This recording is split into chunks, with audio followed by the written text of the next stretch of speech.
I am really passionate about ideas and I'm really passionate about curiosity. And I did have 25 years in media, and a good probably 10, 12 of those were actually in mainstream media. The rest were in my own media company that I had. And look, if it bleeds, it leads. That was absolutely the mantra. But I found myself constantly at odds with the thinking of the news. Very early on, I set up my own newspaper company and my entire business model, because I was only 24 when I set it up, was what would News Corp do? And I would do the opposite. Welcome to Get Invested on the Property Hub podcast channel, the leading weekly show for Australians who want to learn how to unlock their full self, health and wealth potential. I'm your host, Bushy Martin, and each week I go deep with the best investors, experts, leaders and founders to find out what it takes to break free from the grind, discover freedom and to live by design. Subscribe now and join me and get invested in the life that you really want. Let's get started. Hi Freedom Fighters, are you driven by fear or abundance?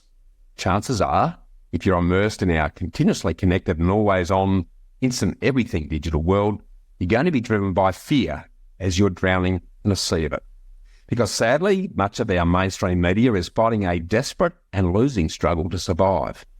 In the space of just a couple of decades, our level and sources of information have shifted dramatically from a mere handful of free-to-air TV channels, newspapers and radio stations that concentrated advertising and funded production of quality investigative journalism into a diverse, hedonistic free-for-all, where everyone with an iPhone thinks they're a journalist, and we're bombarded 24/7 with an endless stream of opinions across multiple platforms, from social media to YouTube to podcasts to pay-as-you-go TV channels and subscription services, you name it.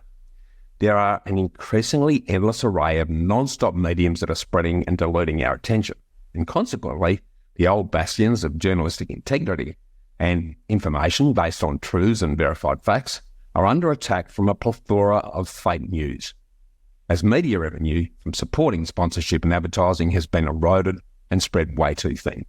Combine this with the frantic, busy pace of our lives, where we no longer have the time or headspace to enjoy a healthy diet of in-depth investigations on subjects that matter, and we're forced to survive on a fast food diet of clickbait headlines and sound bites. The result? The shrinking attention and hyper-competitive information world means we're drowning in a fear-driven narrative where everything seems to have dramatic negative consequences. Why? Because fear sells, and it mesmerises and it galvanises. It's the easiest emotion to trigger, as it grabs our attention and focus. The fear of loss outweighs the hope of gain, and fear feeds coercive power, where we're more likely to run with the herd than have the courage to stand our ground on our own.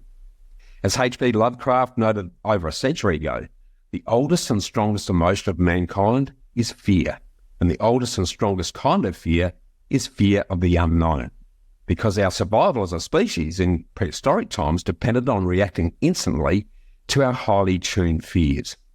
So fear is a powerful and is very easy to trigger by instantly alerting our nervous system and flooding us with stress hormones as our blood pressure and heart rate rises and all of our senses become hotly engaged. And in the final ingredient that's added of rapid exponential change in just about every field of endeavour comes into play, where the future is unknown and uncertain and everything is under threat. And we've got the perfect recipe then to breed and escalate fear.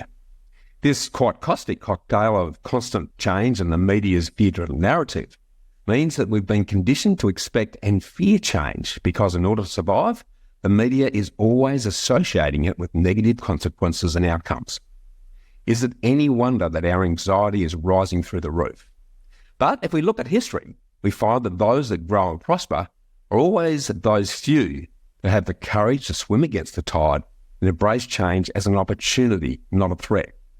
As US President Franklin D. Roosevelt was famous for saying, the only thing we have to fear is fear itself, that nameless, unreasoning, unjustified terror which paralyses needed efforts to convert retreat into an advance. And his wife Eleanor Roosevelt went on to say that you gain strength, courage and confidence by every experience in which you really stop to look fear in the face. You're able to say to yourself, I've lived through this fear and I can take the next thing that comes along. You must do the thing that you cannot think that you can do. And celebrated writer Mark Twain further balanced the equation when he said that I've had a lot of worries in my life, most of which never happened. So it's your reaction and response to fear that can turn threat into opportunity. And it's your fear response that Zig Ziglar said separates the 2% that succeed from the 98% that don't. Because he said fear, as in F-E-A-R, has two meanings. You can forget everything and run, or you can face everything and rise. The choice is yours. The 98% run from fear, but the 2% face their fears and overcome them. That's how you can experience explosive personal growth and enjoy the fruits of property prosperity. And someone who exemplifies the successful 2% by embracing change as opportunity and swimming against the fear-filled media tide to adopt the message of positive hope and reward is today's special guest, Kylie Davis. After a 25-year plus career in media and big data, holding senior editorial and marketing roles at Fairfax, Corp and Corelogic, Kylie's a Proptech entrepreneur, commentator and speaker on Proptech innovation and real estate, based on the personal experience of her own startups, Real Content and her content marketing project, HomePrezzo, which have both been successfully acquired to free up her time as the founding president of the Proptech Association of Australia, where she's recognised as the leading global expert on the Australian PropTech landscape. And she's entrepreneur in residence at Reach Australia, part of the largest PropTech accelerator in the world. Along with her focus on human-centric real estate and driving the real estate mental wellness charity, the RISE Initiative, and in all of her spare time, she's on a number of property advisory boards and consults to a range of tech companies. Phew, I'm just exhausted in saying all this, yet alone doing it. So if you want to overcome your fears and achieve sustainable success in property by embracing innovation and technology adoption to improve mental wellness and the customer experience for all, as an industry-leading disruptor and creative catalyst, there's no one better to show you the way through our own example than Kylie Davis. So welcome and let's get invested, Kylie. Thanks, Bushy. That was quite an intro. Well, I sort of want to set the scene because I guess I get a little bit frustrated with a lot of the negative bias that's attached to just about everything in this day and age. And you're a breath of fresh air. Oh, yeah. So every time I've had an opportunity to see and hear you know, it's all about the opportunity that's in front of us, which is obviously something that's inbuilt and something that they're going to unpack. But I guess just to sort of kick off the conversation, Kylie, for those that don't know you, can you talk to us about what you do differently and why you do what you do? Why I do what I do? I am really passionate about ideas and I'm really passionate about curiosity, and I did have 25 years in media, and a good probably 10, 12 of those were actually in mainstream media. The rest were in my own media company that I had. And look, if it bleeds, it leads. That was absolutely the mantra.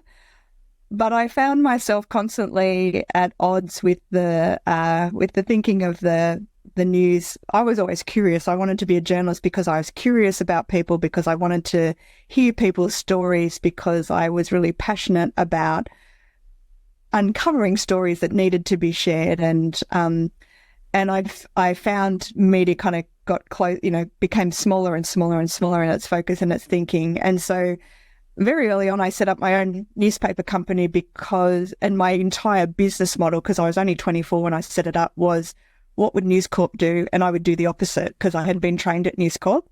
And that was the depth and extent of my business model. I don't necessarily recommend that as a business model. However, we did manage to make it work across 10 years, and that was the Village Voice. And in the end, News Corp ironically bought it. But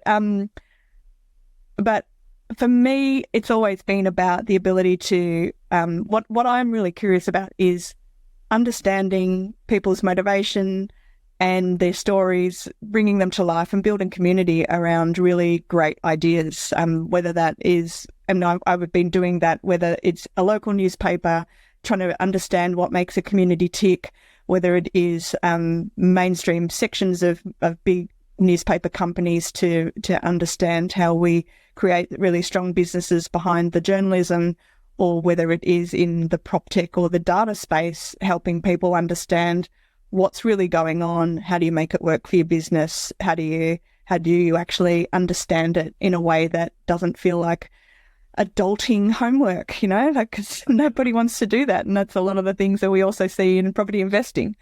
Spot on, beautifully said. I think I actually like the idea of whatever News Corp did, you did the opposite, because there's certainly it's been an interesting approach to life in that context. But I guess to circle right back, Kylie, I'd love for you to share how your upbringing has actually affected your core values and beliefs, and how has this actually influenced you and who you've become, do you think?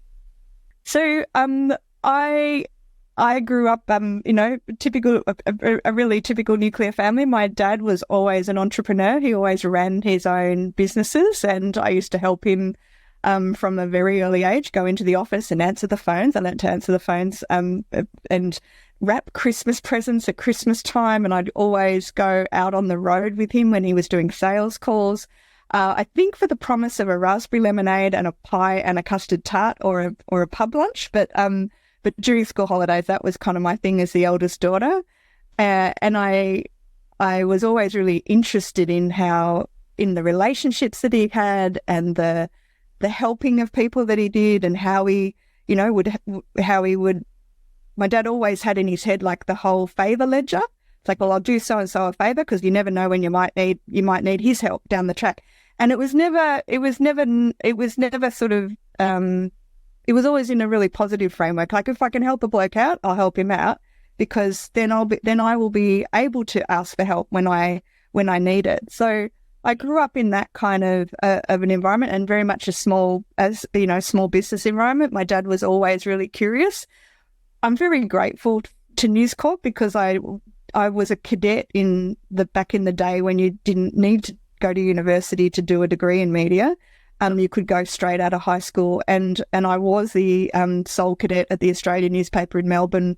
They took one a year, and I was lucky enough to get that role. Wow. And I learned an awful lot during my time there. But and my dad was actually what my dad had taught me about helping people and doing favours and getting to know what everyone's up to, so that you could ask people for help when you needed it. He was actually often my very best contact, because we've got to remember this is before the days of the internet where you could Google things. Yes. But your role as a journalist back in we're talking late 80s, early 90s. So your role as a journalist was to find people to talk to about a topic. And my dad was often the very first person I ever went to. Just say, hey, Dad, do you know someone who's done X, Y, Z? You go, oh, yeah, you should ring, bloody blah, Joe Bloggs up in Bendigo. He knows. He's done that. So I got a really good reputation for being able to find random people on obscure topics. Yeah, I love that. It sounds like a pretty good grounding in terms of just being quite not only intuitive, but showing some initiative to actually, okay, well, we need to talk to someone about this. Let's go out and find them. So is that sort of the intuition and the initiative that you bring to the table? Because it's clear with the number of activities you're involved in, there's a lot of initiative and drive behind that. Is that something that you got from your dad, or is it just something that's inbuilt, or a bit of both? Oh, I think it's something definitely that I learned from my dad, but I think I have always been quite curious, and he encouraged that in me. I mean, my dad, he would always chat to people in the pub, and so, and he would meet work colleagues in the pub. We're talking sort of, he ran businesses in the 70s and the 80s and in the finance industry. So, obviously yep. There was a lot of pub meetings, and I would sit in the corner with a raspberry lemonade and be a good girl, eat chips. And just this being exposed to that language, just how they spoke to each other, that kind of subtle thing that was going on underneath of information gathering and swapping. I remember when I became a cadet at the Australian, and because this was really, I was really familiar with this kind of doing this thing, and you've got to think too, like in the late 80s, early 90s, women in the front bar was not, really a thing, or we would have to go to the ladies' lounge. But when I would go out with the photographers at the Australian, because as a young journalist, you were always paired with a senior photographer to make sure you didn't get into too much trouble. And I would often be sent out to regional areas with a photographer and just told, look, I think because they wanted to get rid of you, but they wanted to give you something useful to do. So they would say, like, just go off for a couple of days, head towards Lakes Entrance and find some stories and bring them back. Like, no brief except just find some stories. So I remember the first time I went out with one of the senior photographers, and he said, well, where do you want to go to find some stories? And I said, well, I think we should go to the pub. And he was like, well, I think that's an excellent idea, but where do you want to go to find some stories? And I was like, no, these things are mutually inclusive. It's not one or the other. Let's do both. And in fact, we went to the tourist information to go and find out what was going on locally, and then we took that our newspapers from the local area to the pub, read them, and started to talk to the bartender. And that was always my secret weapon that my dad taught me. Love it. And just by, I don't know whether it's by coincidence or otherwise, but I'm talking to you from Lakes Entrance right now. That's where I am, actually. So there you go. No, sure. That was the interesting thing, but it's a beautiful part of the world, and hence why I'm spending some time here as well. But I guess flipping to the other side, if you look back on your journey so far, Kylie, what challenging event in your life has brought about your greatest learnings and best changes, do you think? So one of the pros and cons with having a father who's an entrepreneur, like, we lost our house. He had a business go bad when I was 15. Well, when I was 16. At the time, I was overseas as an exchange student in Denmark. So, I had reached the pinnacle of success as his eldest daughter. I basically won a scholarship. I was overseas for 12 months. He and my mum were going, and I have two younger sisters. So a lot of this stuff was going on while I was away, which was really obviously very hard on my parents. But I think by being away, I was able to play a different role for both my mum and my dad. So my dad used to write me very beautiful letters and about the things that he was going through, and we would talk about that. So I was quite privileged to see a lot of that. And my grandmother stepped in and sort of supported me financially while I was away. And she was a very strong lady. So I got a lot of, not tough love, that's not the right word for it. I got some very strident perspective. Good word, I like that. Strident perspective. Let's run with that. That's the best way to describe it. Strident perspective from my grandmother, who was my dad's mum. And also, I think I grew up pretty quick as a result of that, because when I came home, the dynamic at home was very changed. We had to sell our family home, and my parents were sort of were not able to manage that together. So Dad and I went off and found the rental place that we were going to move into to kind of calm things down a bit, and then. But the importance of a roof over your head and the security of that, absolutely, that was the big lesson of that. That's what turned me into a property investor. Okay, well, we're going to get to that in a second, and I can see why that would happen. But I guess before we do that, Kylie, I mean, you clearly can handle an amazing amount of work. You've got a lot of spinning plates going on across a whole series of areas and different, quite a diverse activity base, but what do you struggle with, Kylie, if anything? What do I struggle with? Look, I think I do love a lot of spinning plates. My youngest son's just been diagnosed with ADHD, and he said, "Mum, where do you think I got it from?" And I said, "Oh, gee, that could be me." I don't have any problem with focus, though. Look, my biggest struggle is because this curiosity and interest in everything kind of makes me always want to be able to help, or makes me always really able to see what could be done. So my biggest struggle is sort of both saying no and keeping my attention kind of quite focused and on a sort of daily basis, it doesn't matter what I focus on. There's always something else that wants my attention. So that's my regular drama. Yeah, and it's certainly saying no is my biggest challenge. Actually, it's something that thankfully I've got a partner who's able to lasso me at times and sort of keep it under control. But not difficult to get into that position. Let's jump straight into your property journey then, because as you just mentioned, I guess that early event when you're overseas and seeing the family lose the home would change your perspective on the sense of security and safety that comes from where you live. Can you sort of run us through, what started your interest in property before you got into it? Well, look, I think it really was just the stress of that, and seeing how, going from a home that we owned to a rental home. And look, we had a perfectly lovely rental. We found a perfectly lovely rental place. It made life easier in lots of ways because we were closer to school. Myself and my sisters all went to school at Kew in Melbourne. And we had been living out in Glen Waverley, so it removed the commute. So there was a couple of things I learned. I learned the value of position. I learned the value of ownership. It was back in we're sort of talking 86, 87 that this was going on. So we moved from Glen Waverley to Kew. We were in a rental property, and then suddenly the market took off in the late 80s. And so properties that, so my dad, before he passed, mentioned to me, he said, it's a bugger we never bought that rental property in Kew, right, at the time when we were renting, because it would have cost us $330,000 and it would be worth something like $7 million now.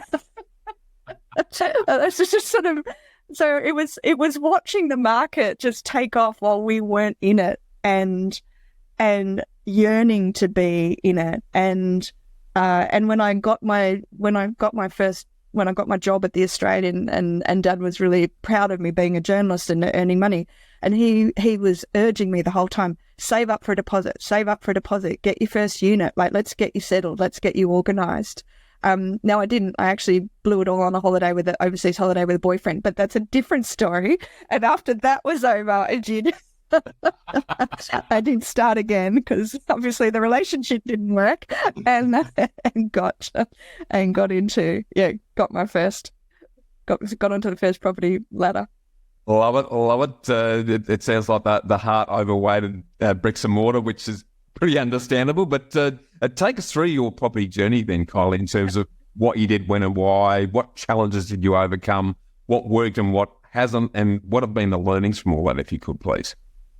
Oh, okay. So, look, it's not very heroic, because after that incident of blowing my property deposit on an overseas holiday and a relationship that didn't work, I came back to Melbourne, but I ended up I fell in love with somebody else, and he was a bit older than me, and Rita, I married him, and I married quite well, because while I was flapping off around Europe, he had used that period in sort of 88 to grab a property in Balmain, just like a little 2-bedroom miner's cottage in Balmain. And when we moved in together, it was full of rising damp. It was quite gross in lots of ways. And it had lime green laminate bench tops and a jerry-built kitchen in a lean-to out the back. It was just the full Balmain catastrophe of the late 80s.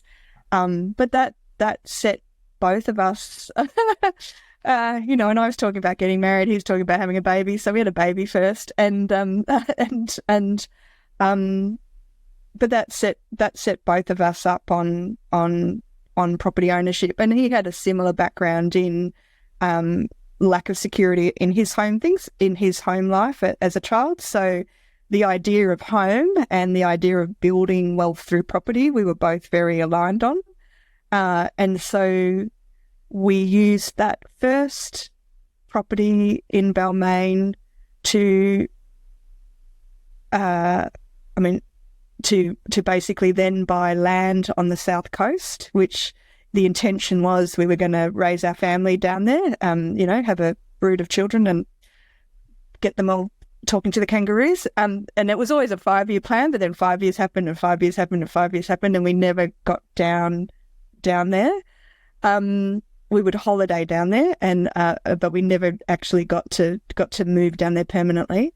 And then we always wanted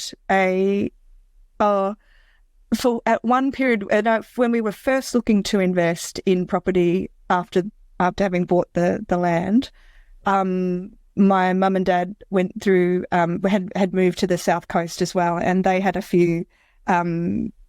My dad had sold his business and had his second business, and had some issues around that. And so we ended up buying their property and then renting it back to them as part of that as our first investment property. And that happened. That went on for about 10 years, and then I, as part of my role at the Australian, when I went back to News Corp as head of real estate across all of the News Corp papers, I got to, every year I would go to the Gold Coast to see the Ray White Surfers Paradise big auctions that they would have every year. So every year, Andrew and his team host this amazing auction at the end of January where they just lots of Gold Coast property goes on the market. And of course, we're talking sort of around GFC time in this period. And so the market was had pretty much tanked, like it was completely, and there was no, apart from like Perth and the Gold Coast were probably the worst affected in the GFC for property. And the Gold Coast was the market where the banks realised that if they were going to put people into receivership, they were not going to get anything back. So so the Gold Coast was the market that actually was where the rubber really, really, really hit the road, I reckon. And so I was watching this as a journalist. I was watching this as, a senior editor in a big newspaper company. And I was working with the sales teams and the publishers of the local, of the Gold Coast Bulletin. And they're like, how do we get people's confidence back in this market? So so I was kind of watching that market really closely. And I went to the auctions one year, the first year, and it was like a train wreck. It was, there was a lot of property for sale, hardly anyone bidding, things passing in left, right and centre. It just, you couldn't not watch, but you couldn't watch either. It was kind of terrifying. Yep. But there was just a few little things happening here and there that kind of flagged. And so I went home from that, and I was watching the data at the same time because News Corp had a deal with RP Data / CoreLogic. And I was watching the data and getting coached by Tim Lawless. So, you can't get better coaching than from Tim Lawless about when the data turns, like what are the signals in the data that indicate that the market's about to turn? And I'm thinking, all right. So I remember going home from that year and having a chat to Mark, who's my husband, and saying that was quite an experience, because I don't think I've ever seen a market behave like so bad. I said, but I reckon we're at the bottom. I can't see how it could fall any further. So we've always talked about having a unit on the Gold Coast. We should maybe think about this now. And he's like, oh, I don't know about that. Well, the doom, gloom, the market. And I was like, yeah, but babes, this is when you act, right? This is, we don't want to wait until it's picking up. So I think this is now when we act. And so, look, we hummed and hawed about it, didn't do anything about it. And then at the following year, like a year goes past, and we are absolutely in recession mode. But, I start to learn about the new light rail that they're putting on the Gold Coast, and we go to the following one, and I'm watching people and I wrote an article at the time for the Australian, which became quite well known, but it was like watching buyers at a post-Christmas shoe sale, like Boxing Day shoe sale. Like, I was listening to people basically saying, well, I just bought 5 apartments, 4 apartments, one for you, one for your brother, one for Uncle John, and one for Mum. Because they were picking up oceanfront in little 60s, boxes, but they were picking them up for like 140 grand. Like, it was ridiculous. And so I remember going up to the auctioneer's desk and grabbing a number and putting my paddle up for a few of them, and it hadn't really sounded my husband. We'd talked about it. We agreed it was a great strategy. Cut a long story short, I might have come home with one, and love it. I remember phoning my husband in the back of a taxi, and he himself was at work, where he was himself travelling for work in an airport lounge with a mate from work, a colleague at work. And I said to him, so, you know that plan that we had about buying an investment property on the Gold Coast? And he was like, yeah. I said, so, yeah, I've done that. Bought us one. That box. And he's like, oh, shit. He's like, can't you be like normal wives and just buy shoes when you go on holidays? Like, no, I can't. Sorry. That's we're now the proud owner of a place in Southport. Yeah, yes. Well, you remind me of my father. He used to go to buy a loaf of bread and come back with a property, Kylie. So very similar approach. Tell me, and I don't want to encroach on confidentiality, but you touched, given you're immersed in the core logic world for a period, and you mentioned Tim Lawless being able to identify the crossover points. So are you able to share what the key data was that was telling you that it was close to the bottom? Oh yeah, sure. There's nothing proprietary in this. So the thing to look for is to watch for I've got to get this right. So time on market, how long, and this is hard in Queensland, right? Because there's no auction, the auction system isn't extensive across all of Queensland. There's only really Gold Coast and bits of Brizzy. Yep. So time on market, as time on market gets longer and discounting gets higher, that is all indicators that you are, or as time on market has gone right up, so that's taking a really long time to sell, and discounting is starting to really get high, and they start to then flatten, like, so they're not like really shooting up anymore, and they just start to flatten. That's when the market's at the bottom. And then from there, you'll start to see discounting starts to reduce. So people are not discounting as much, and the time on market usually comes down first. During the last recession, or whatever we were calling it, Queensland was really impacted because, unlike Melbourne and Sydney that had really strong auction markets, and it talks to what is the role of auctions in the Australian property system, which we don't really have in any other country of the world. But auctions are the spectator sport of real estate, and they're not just that. They're not just about the pageantry and the theatricality of the whole thing, but they actually provide a really useful service for giving the market a weekly update on sentiment. And so, even if you decide to sell under just a vendor negotiated sale, the fact that you know that the auction clearance rate on Saturday was low means that you're more likely you're going to look at the offer you got through that lens. Whereas if the sentiment's really hot and you get an early offer, you're probably going to look at the offer through that. The market's hot at the moment. Maybe we should hold out a bit longer. In Queensland during that time, because there wasn't that feedback to market all the time, we saw time on market go for just months. Like, it was over 140 days at one point for like 3 or 4 months, because vendors weren't getting that feedback, and they were going, well, I'm not selling for that much. I think it's worth X, Y, Z. It's like, but there are no buyers at that point. Like, there is no buyers. You're not going to get it. And even if you do get a buyer at that point, the bank's not going to loan off it. So you need to find a cash buyer at that point, which means the number of people who are out there that are going to buy it is really low. So you have to bring your expectations down. And so that was kind of the dynamic that we were seeing in the market.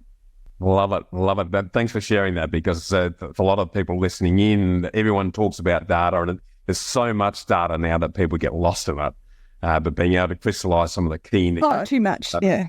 Yeah, that's really good. And so, sort of bringing it all to a close then, Kylie, well, if you look back on your life so far, and I'm not just talking about property here, what has been your best and worst investment, and what have you learned from each of those?